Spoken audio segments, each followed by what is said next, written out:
we'll just get started right here. I'm gonna kick things off with a little bit of definitions and kind of setting the stage and scope of what we're going to be talking about. And then I'll hand it off to Anton, who's going to dig into the specifics of things and the technology and some of the mitigation sides of things. So if we kick things off, just to level set everything, when we talk about insider threat, we're talking about the potential of an insider to use their authorized access or understanding of an organization to harm that organization. So what we're talking about here, since we're not talking about necessarily insider attacks, we're talking about threats. That's the potential there. So maybe it may not be realized, but as we all understand, right, information security, cybersecurity is all about managing risk. So managing the risk of insider threats is what we're talking about there. This gives the attackers a leg up because you have already given them access to information or access to privileges and capabilities within your organization. So this kind of skips over some of the early things that you need to do around reconnaissance or initial compromise with more traditional type attacks. And this is why, because they're already on the inside, because they already have access or understanding, or they know where the data is, right? These can be very damaging compared to a completely external attacker that comes into the organization. So we go on to the next slide, but it isn't just that they don't have to necessarily be malicious, right? So when we're talking about the threat types, we've got over there in the upper left-hand corner the intentional ones that we have, or potentially the third party that we have, where an outside force is influencing your insider to that. And when we get into the use cases, we'll talk about that. But there's also just accidental and negligence that we've got in the top center and the top left side. They don't necessarily even know that they're being exploited or that they're being the source of the threat. They're accidentally clicking on that link. They're accidentally providing that information to somebody they think that's a trusted insider or an administrator, when actually they're providing that access, they're providing that knowledge about the information to be the attack. And the collusive piece, right, is that insider threats aren't even necessarily singular in nature, right? There could be a small group, one or two people that are working together to get the information, to provide the attack, to get that information out of the organization, or provide to complete that attack. And actually, the next slide there will kind of show what those example attacks types are. So how do they occur? So the medium that we're going to be talking about today, of course, is going to be on the cyber side of things, and exclusively on the cyber side. We're not going to talk about physical insider threats, right? But we're also kind of showing up here what is the result of these attacks. So it could be espionage, right? It could be, which is a variation of theft of information for competitors. There could be sabotage, so the destruction of things, and we'll talk about ransomware being an example of that. So it's not just the idea that information could be released, sensitive or private information could be released, but also systems and services that you're providing to your customers could be damaged as well. So let's go on from there to talk about a couple examples or case studies that we've got, and then I'll hand it off to Anton to drill into the defensive side of things. So one of the examples here is that, this is, again, the details are a little bit murky, but this is potentially a whistleblower action that occurred within an organization, but the information that was provided was sensitive in nature, right, and was not related to the whistleblower activities, which actually results in inappropriate and illegal nature. So the stolen data, right, of current and former employees, that private information that's their names, addresses, phone numbers, email addresses, right? That's the kind of information that got released in terms of this individual who was looking to provide a whistleblower type thing. But again, right, the data that they provided in the whistleblower complaint included things that weren't relevant to that complaint. So more of an unintentional or more negligence around this particular insider threat. We move on. So this is more of an espionage or a competitor situation. So this is somebody who was working at an organization and then got a job offer from a competitor while they still had access to the information at their original place, Yahoo in this place. So they grabbed everything while they were on their way out the door, right? They grabbed over 500,000 files, including source code, backend advertising architecture, algorithms, right? All of that kind of stuff. So these are trade secrets. These are the intellectual property of Yahoo, the original organization, and providing that to a competitor, right, was definitely damaging to that organization. Next one that we've got, right? So this is a little bit more on the espionage side of things. So talking about intellectual property and information that you have that's very sensitive and useful, not just at a competitor state, but at the nation state level, right? Right now, it's a lot about AI.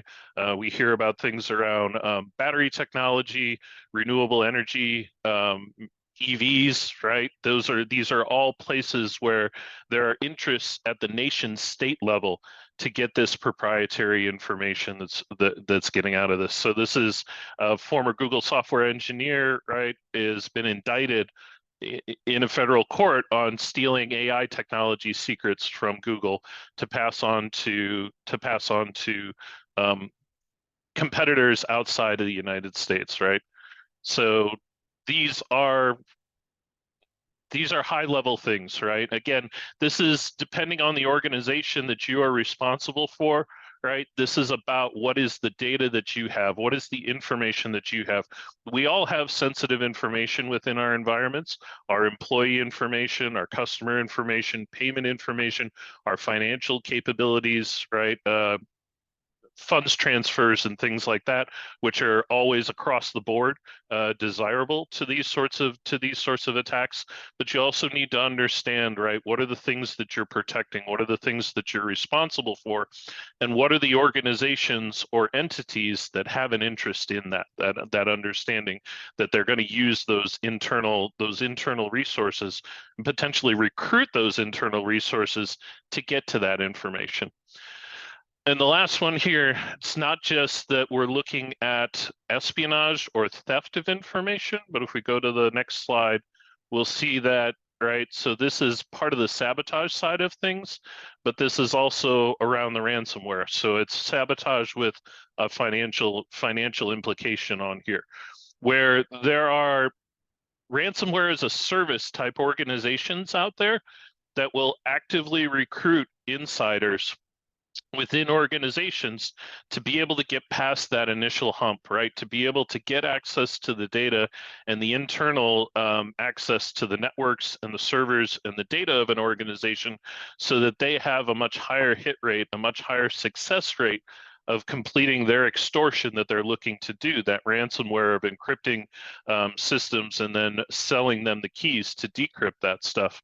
And they're sharing it with those insiders. They recognize that it's more beneficial to them to pay off an insider than to work on that initial compromise to be able to get in from the outside. And they provide that insider a cut. So there's a financial motivation for that insider to provide that sabotage to the organization. So I'm going to let it go here and hand it off to Anton, who's going to drill more into the ransomware side and more of the movement within there. So hand it off to you, Anton. Yeah, thank you so much. Yeah, the what kind of struck me when I was doing the research for this presentation and kind of diving into this ransomware as a service kind of paradigm here is the kind of organization that they have, right? Like this is a full-blown org chart with like defined roles and things like that. So you don't really see this in kind of like the earlier ransomware cases, but now there's a whole ecosystem forming for this kind of stuff where you have developers that do certain things. You have, bot masters, who wouldn't want a job as a bot master at their organization. You have a red team, like a red team for the ransomware affiliate. Like this is not the internal red team. This is the red team that specifically operates the ransomware and crawls in your networks, does the lateral movement and things like that. And then you have kind of a support staff as well that actually handles the transfers. You have analysts that actually, study the stolen documents because, as you saw in the Yahoo case, there's 500,000 documents being stolen, and someone actually has to go through those documents and find the information that they're looking for, that sensitive info that lives in your networks. And then you have launderers that actually cash out Bitcoin. So this is a very kind of like a post-Fordist model of capitalism here that's forming inside a ransomware ecosystem, which is actually kind of terrifying. But it's something that we all need to be aware of that, as we saw in the previous slides and as Paul mentioned earlier, the payouts that some of these ransomware affiliates are giving insiders goes up to like millions of dollars. So you have to kind of account for that in your, threat modeling and things like that. So looking at, the kind of crystal ball here, when we looked at the previous examples of these types of cases, you can kind of see where the pattern is going, right? There's a lot of hype about AI, and the AI is kind of the new gold, if you will, right? The developing models and things like that. So there's a lot of, so-called meat on the bone here for trade secrets and things like that. And what's specifically interesting about this and scary in a way is that the folks that are going after the AI, the AI development and things like that are nation state actors. So this isn't necessarily your typical opportunistic malware kind of thing or a drive-by scenario where threat actors kind of target a huge wide audience. That this is a nation state that's specifically targeting organizations who develop AI things, be it models or apps and things like that. And as it says here, this could actually be a bigger target than chip manufacturers. So if you're looking at, developing any kind of AI systems in your organization, this is potentially a target for nefarious actors.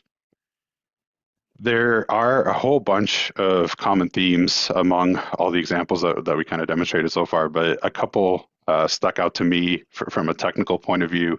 The first one I think is really, really important to call out is that administrative controls are just not enough. I started my career doing GRC type work, handling access reviews and things like that. And I was very naive to the fact that those controls are only as good as your technical controls.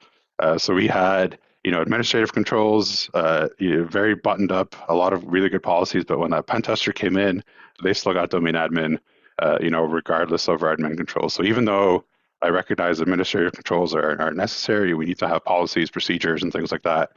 They are on their own not enough to kind of curtail this kind of insider threat activity. The other theme that pops up, and this is pretty obvious, is that obviously personal information and sensitive company secrets are a target. And although that may seem obvious, and we'll cover this in later slides a little bit, the company secrets portion is really critical. So understanding what your company secrets are, like what your crown jewels are, what would be the target for these kinds of state actors, but potentially they'll look for this kind of sensitive material. That's super, super important.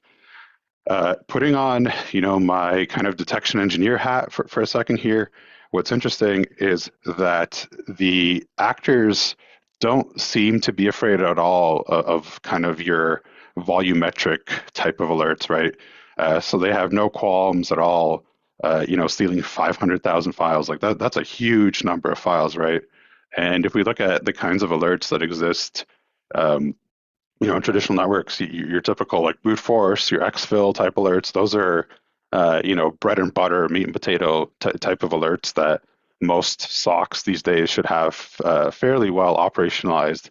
And these actors just seem to not be concerned with them whatsoever. So this is something that's important to keep in mind, that if you do have these kinds of alerts looking for exfiltration or looking for, someone accessing 500,000 plus files or something like that in your networks, it's a good idea to test them to make sure that they actually work. And not only that they actually work and that you have a response plan for that alert, because just getting the alert in your SIEM is one thing and it's a wonderful thing, but being able to act on it properly, untangle it, come up with the proper procedures to deal with it, that's a different matter altogether. So both those things kind of need to happen. The last point here is something that I found really, really interesting, is that and this is something that I mentioned earlier too, is that your traditional kind of malware, your drive-by malware, and your opportunistic ransomware, this is very different from that because the trade secrets, intellectual property, as we saw in the previous examples, really catch the eye of nation-state actors. And a result of that, the nation-state actors typically bring a different type of tool set to their intrusion kill chain than the kind of opportunistic threat actors would. So this creates a scenario where the objectives on the part of the threat actors are very clear. And this kind of creates a very kind of dangerous scenario for us defenders because when an opportunistic threat actor just happens to gain access to a network, their objectives may or may not be clear. They have a goal of maybe encrypting your network as fast as they can or something like this. But nation state actors that go after trade secrets, they have a very clear objective in mind. And I think that us defenders, on the blue side of the house, don't really spend a whole lot of time talking about threat actor kind of motivations and tradecraft and things like that, and what motivations affect tradecraft, and how the tooling and objectives and all that change depending on the actual objectives. So again, this kind of thing, I think for us defensive folks creates a. I don't want to, scare anybody, but I think this is a pretty dangerous scenario if you have a nation-state actor that has a clear objective in your network and is targeting that. That's probably, not a scenario that we all want to be in.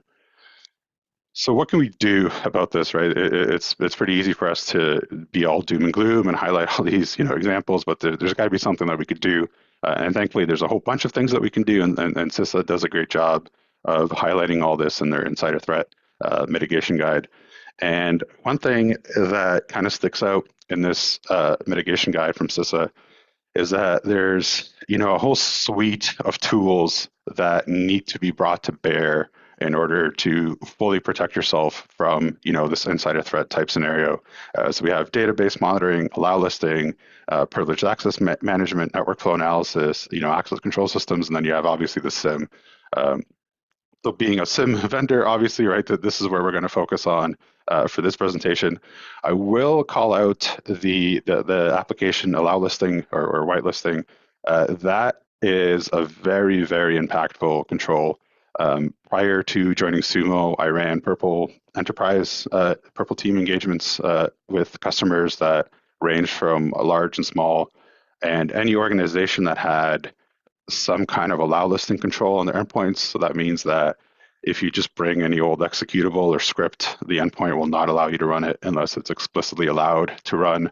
That is a really, really fantastic control. And even in purple teams that had, an insider threat type of goal to them, it was very hard for us to reach our objectives if those kinds of controls were in place. That control alone, application control, is not not a silver bullet, obviously, none of these are, but in conjunction with really good monitoring and being able to control what runs on your endpoint and what doesn't, it's a really, really fantastic way to limit what a threat actor could do, even if they do gain access to an endpoint, and that goes for an insider as well. So the key to success here, and this is something that I mentioned earlier, is understanding where your critical assets are, and not only that, as it says here, proper alignment and management of potential risks to those assets. So there's two kind of parts to this, right? The first part is identifying what your critical assets are, and then the second part is actually aligning risks and tooling and people power and all that behind those sensitive assets. So all the kind of technical bits and pieces that I'll cover in a few slides later that cover different rule types and things like that, all of those really rely on organizations understanding where their sensitive assets are. Without that, you're kind of attempting to boil the ocean, and you're setting yourself up for a kind of hill that would be very difficult to climb without this first step being done properly. So where does sensitive information live? Pretty much everywhere. When I was brainstorming this, I could have actually probably added a couple more slides to this, because in this day and age, where we have different cloud repositories and different code repos and things like that, there's actually potential for really sensitive info to live in any of these items. And here we kind of need to take the second order thinking approach a little bit, because you could look at your Jira, for example, and see that, okay, it has no sensitive information per se, but it might have an API key or password or something like that that does grant access to sensitive info. So just because you're not seeing, you know, credit card numbers or PII or something like that in your Jira repos, which hopefully you're not, look at the other things that could potentially lead to access to other areas that might contain sensitive info as well. So just going over these really quickly, things like Git repos, what you want to focus on here is keys, tokens, things like that. File shares deserve a special call out. In my Purple Team days, we always scanned file shares, and 100% of the time, the file shares contained either passwords, certificates, software licenses, spreadsheets with salary information, all kinds of stuff hang out in your file shares.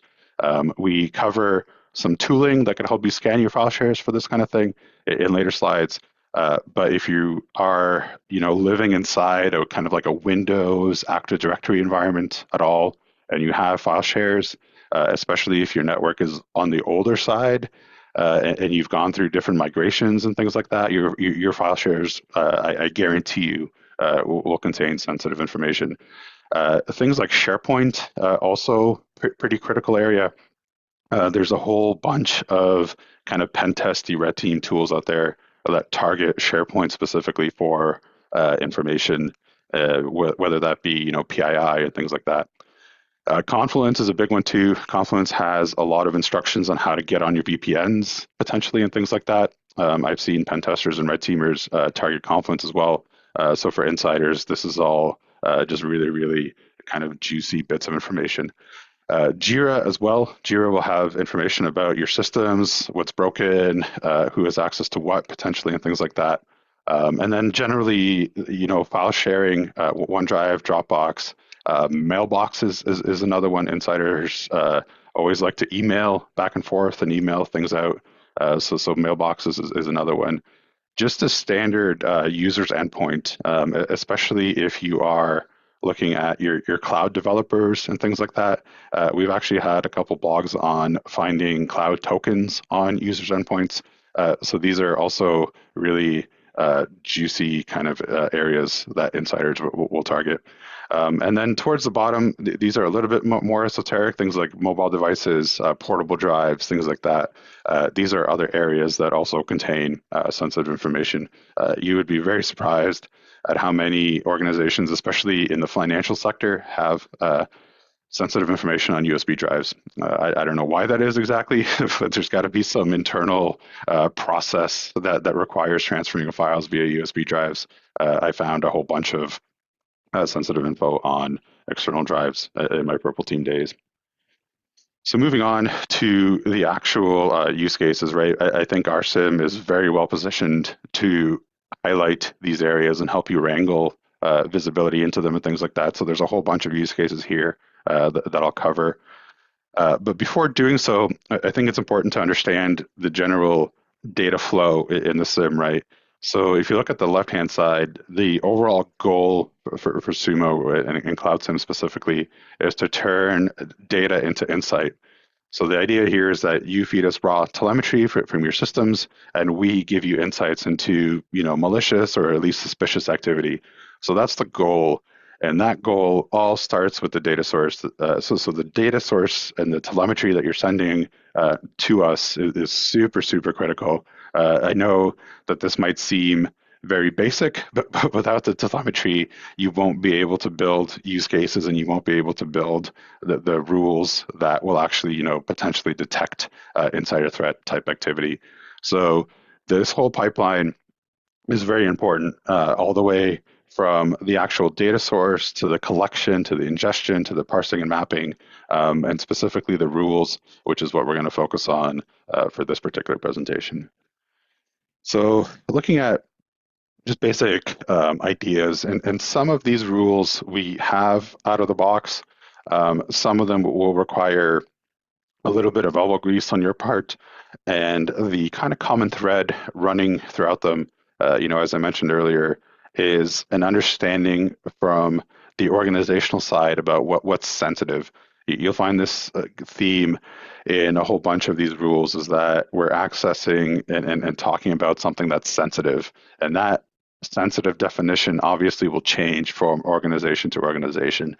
Some organizations will have one or two servers that they consider sensitive. Other organizations will have 100 to 200 servers that they will consider sensitive. So using all these rule types, I'm focusing here on first seen rules. This is our UEBA rule capability. So some ideas here is first seen file sharing, proxy category access by user. This alert I would probably pair with some kind of match list and do some baselining to see which users actually legitimately do access these file sharing type categories in your proxy, because you will find users do share files back and forth with internet sites. That's part of normal business operations for some organizations. So it's really important to baseline this activity first to see who's using these kinds of services legitimately. And then maybe split out your groups into users who do have access to sensitive info and don't. You can create different versions of this rule with different match lists in it and lower or raise the severity as well. So I really encourage you to play around with it. The other rule types here, first seen file being shared via OneDrive. From my experience, users who utilize Office 365 typically don't share out files via OneDrive and SharePoint and things like that too often. You might find some users do, and that's where the baselining is really important. But once you have that baseline and you know that, hey, okay, users A, B, and C share files with OneDrive and nobody else really does in our organization, this kind of first seen paradigm will be especially useful and impactful to you. Network sniffing tool usage, I've seen this being used quite a bit via insiders. This is just to get kind of situational awareness of the network to figure out, who's talking to who and things like that. First seen Git repo access by user. That's another great one. Users who kind of peruse GitHub looking at different repos can be potentially suspicious. SSH and RDP connections to sensitive hosts, that can be important as well. You might have an admin who has access to certain servers and has a lot of rights, but typically doesn't access these servers via SSH or RDP. So these kinds of first seen rules can really bubble up activity that's suspicious.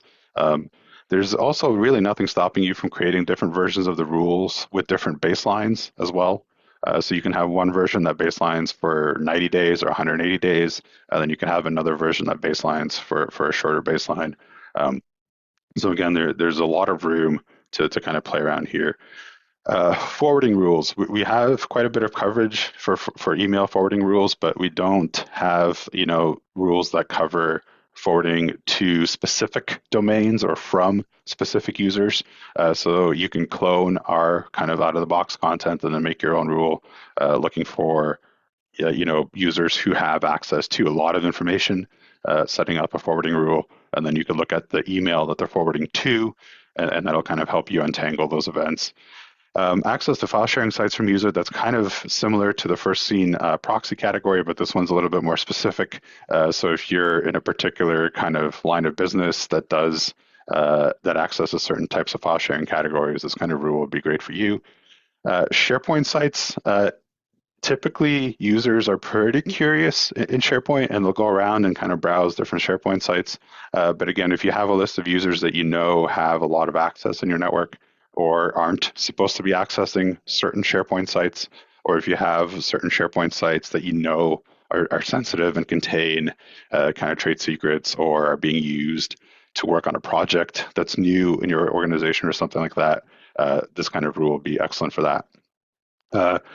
The file shares, I talked about file shares quite a bit in previous slides. So this is a great opportunity to look at, to build a list of file shares that are potentially sensitive and look at a first seen user accessing those file shares. And I should mention here too that the first seen rules can be used for baselining as well. you can put them in prototype mode, set your baseline, and just keep an eye on them as a baseline, not so much as something that you respond to necessarily, but something just to gain general visibility to see who's accessing, potentially sensitive file shares.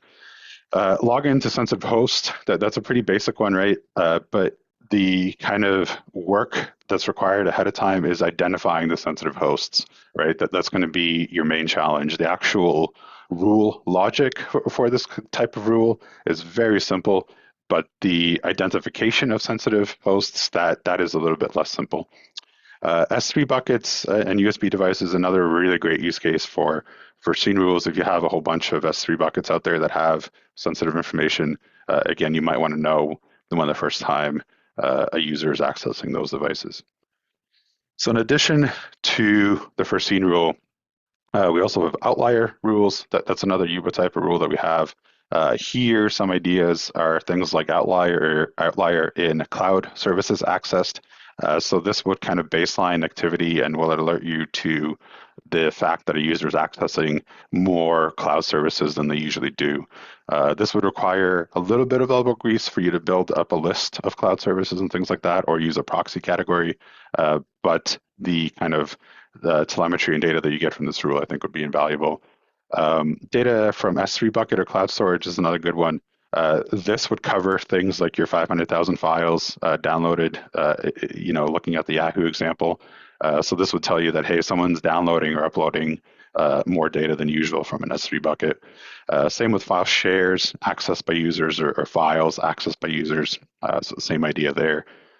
Same with SharePoint sites accessed by users. Typically, users don't access too many SharePoint files or SharePoint sites, excuse me. So looking at an outlier for this kind of activity, I think is a really good idea.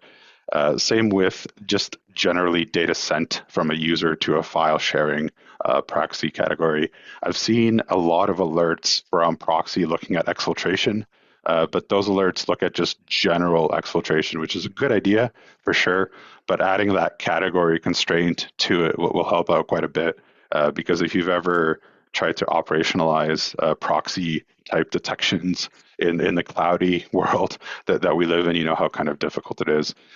The outbound from sensitive network segment, this works if you have network segments in your environment that you know are sensitive.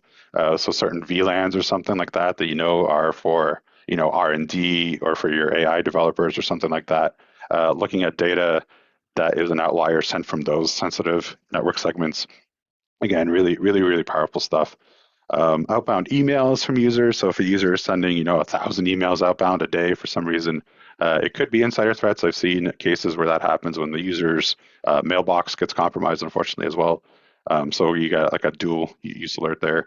And generally looking at servers accessed by users. So users typically don't access too many servers, but if you see a user accessing larger than a normal amount of servers and things like that, another great use case for insider threats.